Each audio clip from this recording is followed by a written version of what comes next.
Hello everyone, time to review the Winter banner. Before we start, I do want to point out I am not going to be reviewing Cecilia quite yet. The review for her will be on the Tempest Trial / GHB unit tier list update. There are more than just Cecilia I want to cover on that video, so I figured I'd keep Tempest Trial unit with Tempest Trial units.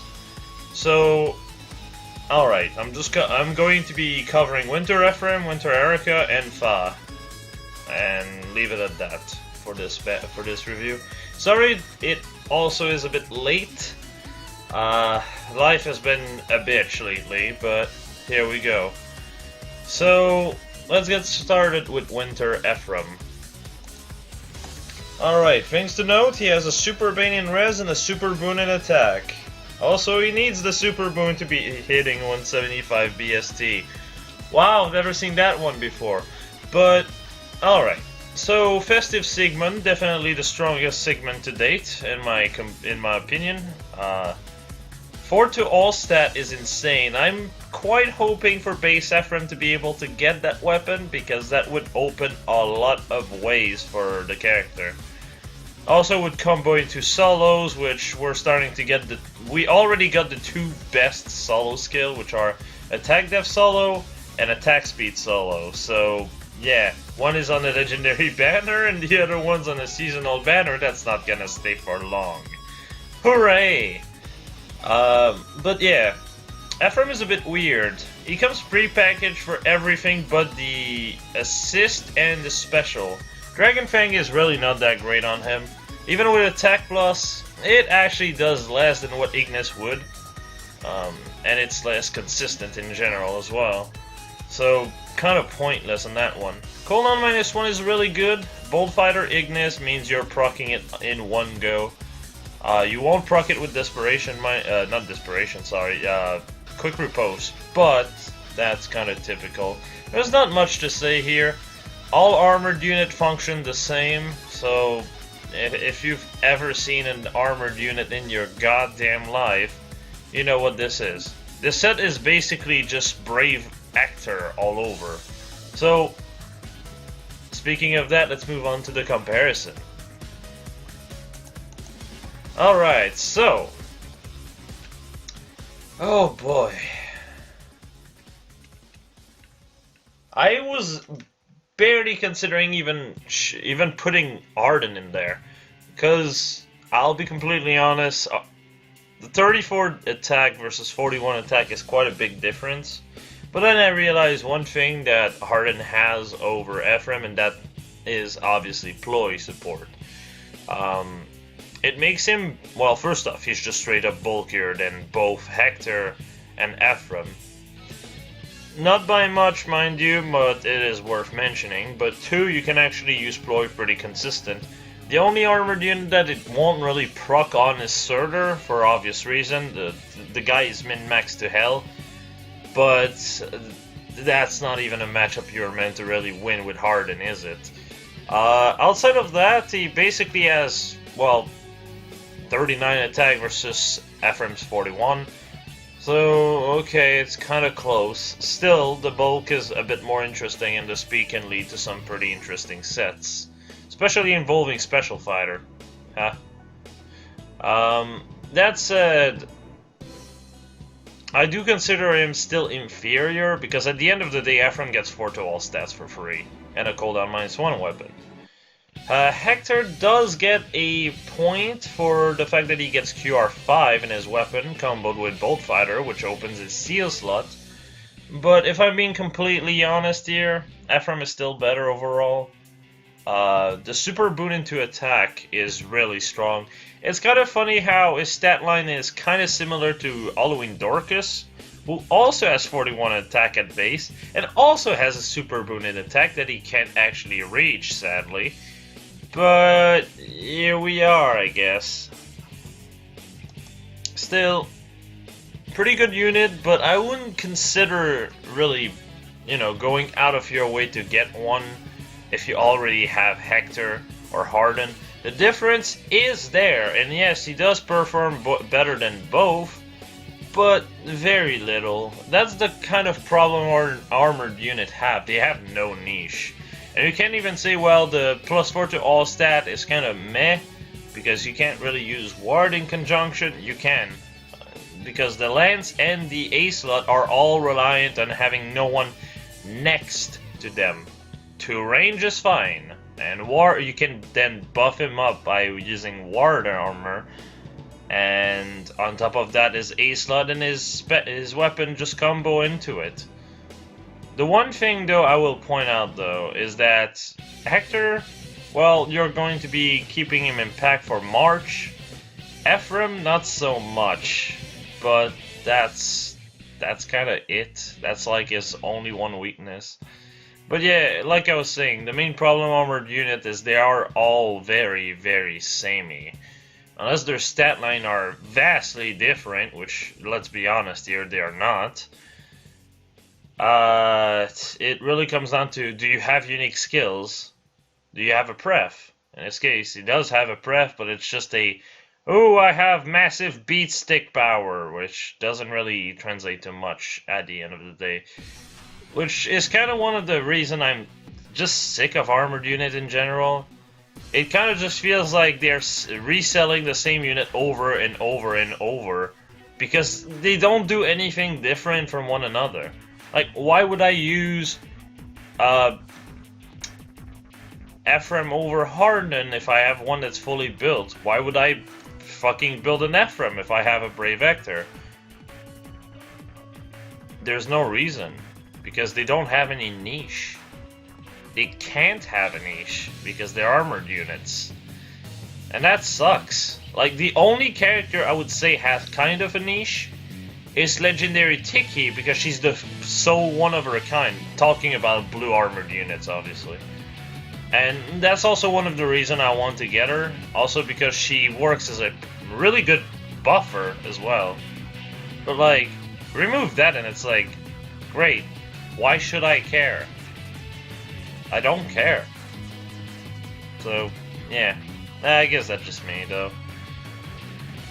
Just very, very samey. Moving on.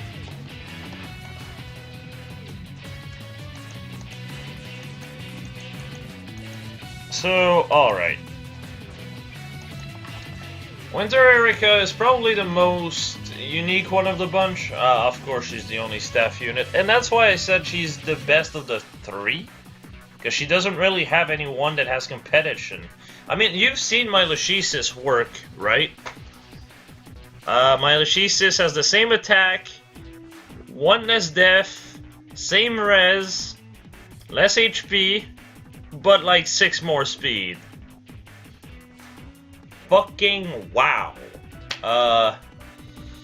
Yeah, no, there's just really not much to say here. Also, obviously there's no comparison for her, so everything I'll be saying is here.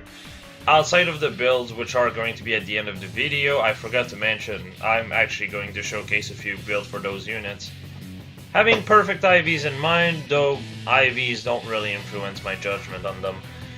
But yeah, Restore is really good. Allows you to just really be annoying in the end of the AI, so that's good.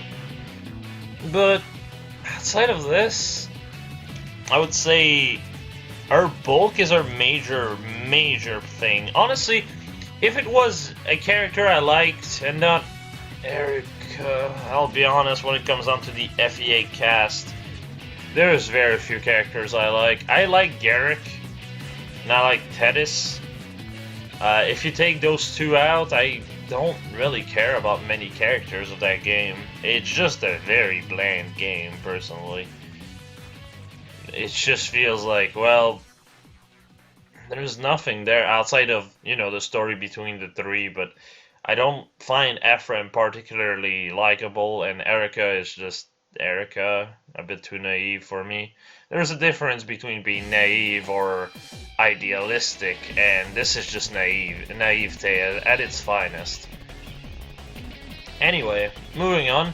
She comes with Dazzling Staff and can also be using Razzle Dazzle, though the set I'm using is not even using Dazzling Staff, because I'll be completely honest with you, With that bulk, Dazzling Staff means fuck all. I don't care being hit back when I have a setup that ends up making me hit like upward to like 40 plus def and res. So, yeah. Attack Opening is a pretty cool C skill. Though it's very team dependent, but like, considering my George is the highest attack of the entire party, since Eirika is reliant on special, I don't mind her not having like massive attack stat outside of in combat, which is good. But like, you can really synergize it pretty well. I don't know about summoning a character for it.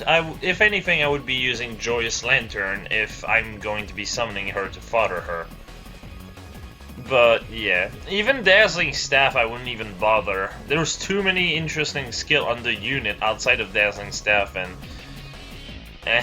unless you're really like needing that Dazzling Staff, there's not much to it. So moving on to Fa, Little Wagon. So, Def Res bot is finally in the game. And suddenly, 4 Def Res is not that great. Yes, 4 Def Res does not require someone next to you, but, I mean, you lose 1 Def, 1 Res, and gain 2 attack. Also, I guess Distant Def and Close Def are now only good as seals, because if you're going for an A skill, Def Res bot is the best. Because it doesn't matter from where you get hit. Honestly, Fa has 2 skill I wish I could just transfer over to Tiki, but oh well. So yeah, Armor March, Vengeful Fighter, it's just really par for the course. Glittering Breath is probably the one I'm the most interested in. Glittering Breath is a very good breath. Being able to just add to your bulk. Legendary Tiki is one of the best user of that breath. Actually, legit, the only reason I want to summon on this banner is for Fa for her breath. So I can kill her off and give her breath to Legendary Tiki, which is a unit I plan on plus 10ing down the line. So, yeah. It is what it is. Other characters that can really use it are, to some extent, Myrrh. I say to some extent because what she has is already enough. She has enough bulk, and she tends to really just like Spirit Breath, so she can combo it into Special Fighter. So it's basically Bolt Fighter, but it also blocks specials, and on top of that, if you're the one attacking, it also gives an effect, and then if you run Quick Repose on top of that, you have a multi-phase Bold Fighter, Vengeful Fighter combo. So, yeah, it's just really good. But Glittering Breath can definitely work with her bulk. Also, for those who are curious, yes, this weapon is refinable. I know Unit Builder did not... It was just like, you can't refine this! When I was trying to use it, and I am well aware of this. But I ended up verifying, and yes, it is refinable. So, just thought it was worth mentioning. Moving on to comparison. Oh boy, so many characters to compare her to. Yeah, no. Fa has an interesting stat line. She just completely flips whatever defense Grima has. Like, let's be honest, 35-27 is not great. It's serviceable, but it's not great. Fa is much more defensive, whereas Grima is far more offensive. This is a good thing. This means that Fa has her own thing without, you know, Grima being obsolete. I do also want to make sure you guys understand on one thing. She has 180 BST, and that remains true unless she gets a Super Bane, which is speed. Or res. I get that. But that does not mean Fa is super incredible and completely shits on Grima's utility. A lot of people seem to think that. I really don't understand why. Because some people think that 180 BST just buries Grima when it doesn't. At the end of the day, if you have only a refinable weapon, you're down a BST, well, good old BST bin. So Grima makes up for having a lower BST by having more SP. They both score the same at the end of the day, is what I'm saying. So, yeah, no. They're both still just about as good as one another, except one stays in the pool. That is definitely worth mentioning. And honestly, I'd say Grima's more utility in high tier arena just because of his super high attack. Allows him to break units such as fucking Zelgus at times. That's just how good it is.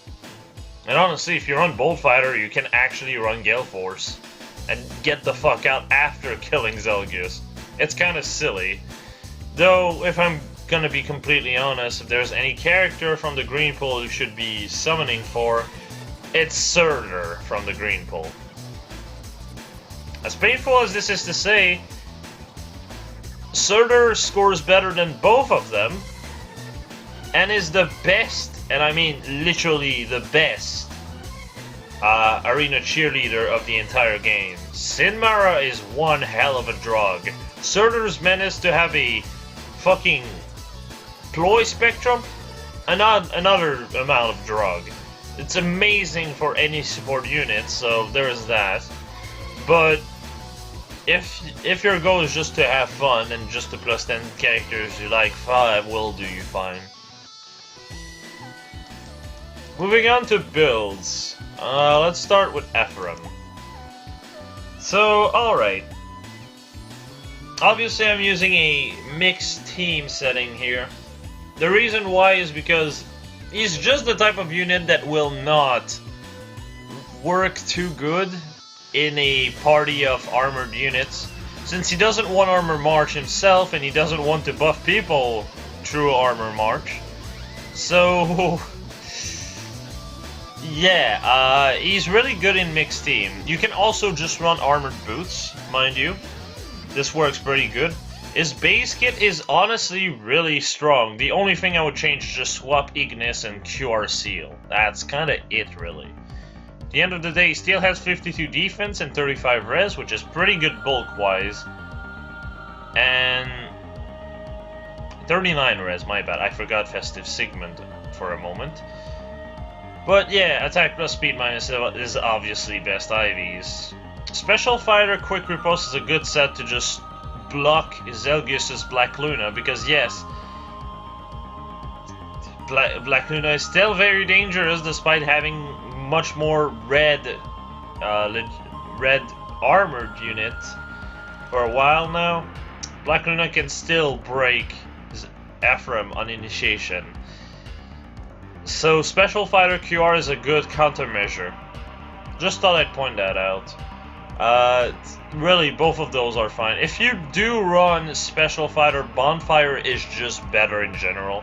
You get 2 charge from getting hit, or 2 charge from hitting. The point is, if you get hit, you proc Bonfire immediately. That's why Bonfire is better there. If you're going with a Bolt Fighter set, Ignis is better because you're gonna just attack, get hit, and proc Ignis after, because you have a cooldown -1 weapon. But yeah. Let's move on to Eirika. This should not surprise anyone. This is the set I'm running on, Lushisis. And it's pretty effective. Again, this is on a tactic team. Though, in her case, she does prefer to be in an armor setup.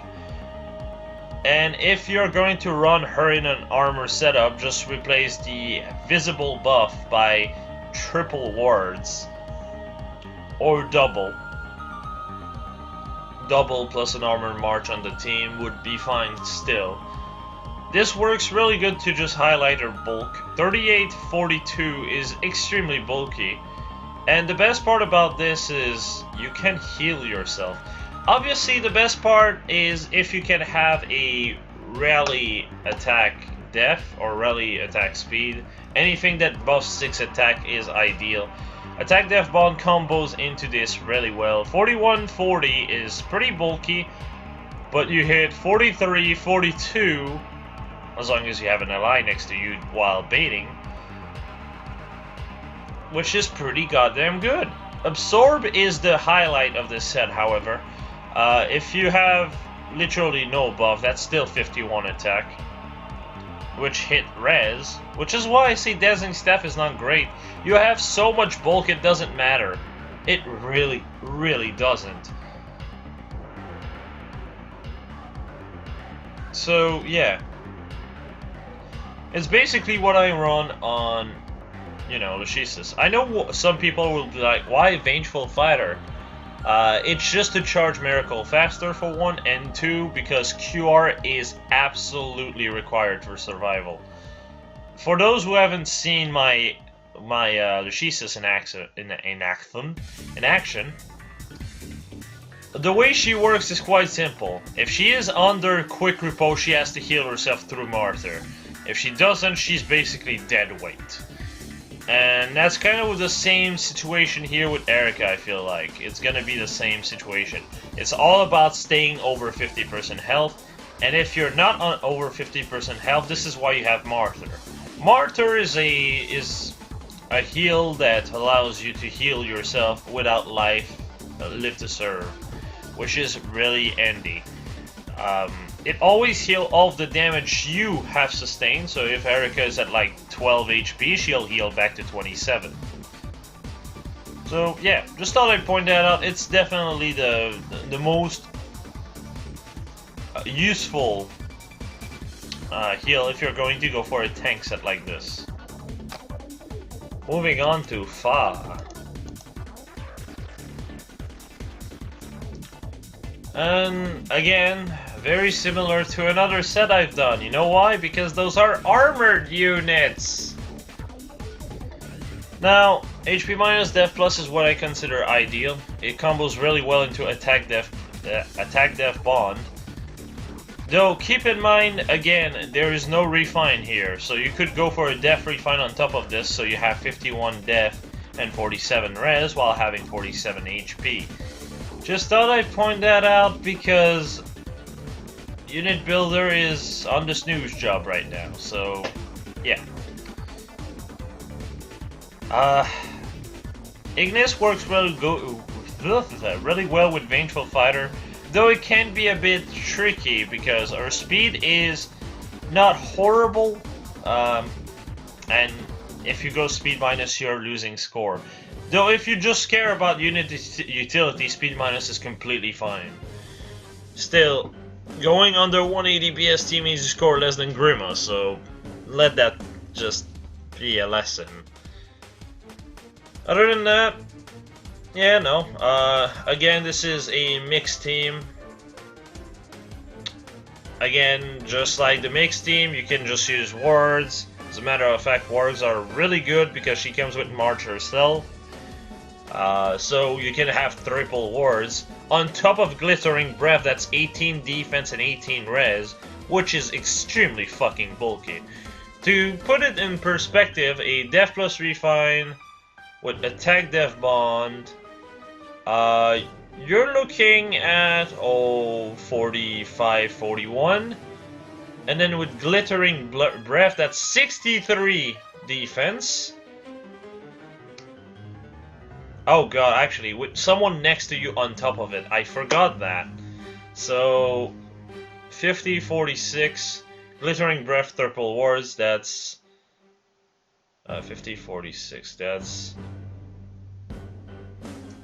68 defense and 64 res. Yeah, you get the idea. She's extremely bulky on armored team comps, as is tradition with wards. But yeah, I believe that's it. I'm sorry if this is a much shorter review. There's really not much to review when it comes down to armored unit. Everything is very samey, but I just still try to make, well, interesting set, though at the end of the day it's more or less just base kit, really. There's just not much I can do about that. That's just the nature of armored units. Do you like the fact that I also add builds like this? Because, if people like this, I'm just going to do this with other stuff as well. Sadly, this is not exactly the best banner to do this kind of thing, but shame. But yeah, that's about all I had to say. I'm gonna see you all in the comments then. See you all later.